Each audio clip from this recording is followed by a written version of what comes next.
Kerala history സീരീസിൻ്റെ 4ാമത്തെ വീഡിയോയാണ് കുണ്ടറ വിളംബരം. കുണ്ടറ വിളംബരം നടത്തിയ ദിവാനായിരുന്നു വേലുത്തമ്പി ദളവ.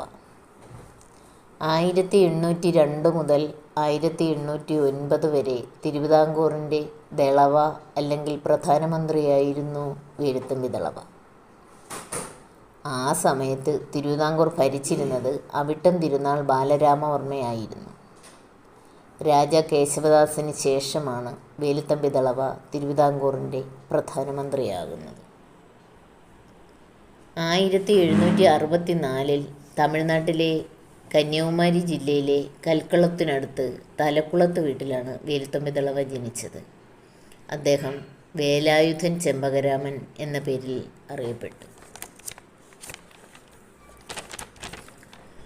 ആ കാലത്ത് തിരുവിതാംകൂർ ഭരിച്ചിരുന്ന അവിട്ടം തിരുനാൾ ബാലരാമവർമ്മ ഒരു ശക്തനായ ഭരണാധികാരിയൊന്നുമായിരുന്നില്ല. അന്ന് തിരുവിതാംകൂറിൻ്റെയും കൊച്ചിയുടെയും ബ്രിട്ടീഷ് സംയുക്ത സൈന്യ റെസിഡൻ്റായിരുന്നു കേണൽ മെക്കാളെ.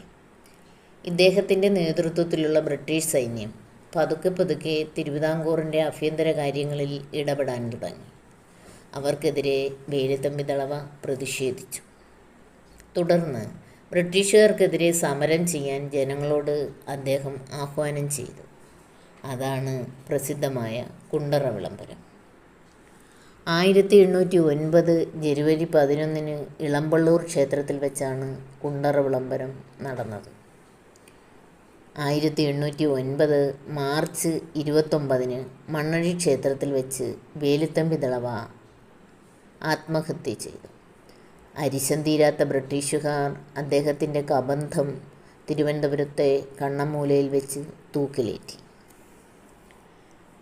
ഇനി കുണ്ടറ വിളംബരവുമായി ബന്ധപ്പെട്ട PSC ചോദ്യങ്ങളും ഉത്തരങ്ങളും. കുണ്ടറ വിളംബരം ആഹ്വാനം ചെയ്ത ദളവ വേലുത്തമ്പി ദളവ. കുണ്ടറ വിളംബരം നടന്നത് 1809 ജനുവരി 11. കുണ്ടറ വിളംബരം നടന്ന ജില്ല കൊല്ലം.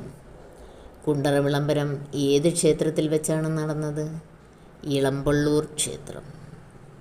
കുണ്ടറ വിളംബരം നടക്കുമ്പോൾ തിരുവിതാംകൂറിലെ British president colonel Macaulay. Veluthampi Dalawa ആരുടെ ദിവാനായിരുന്നു?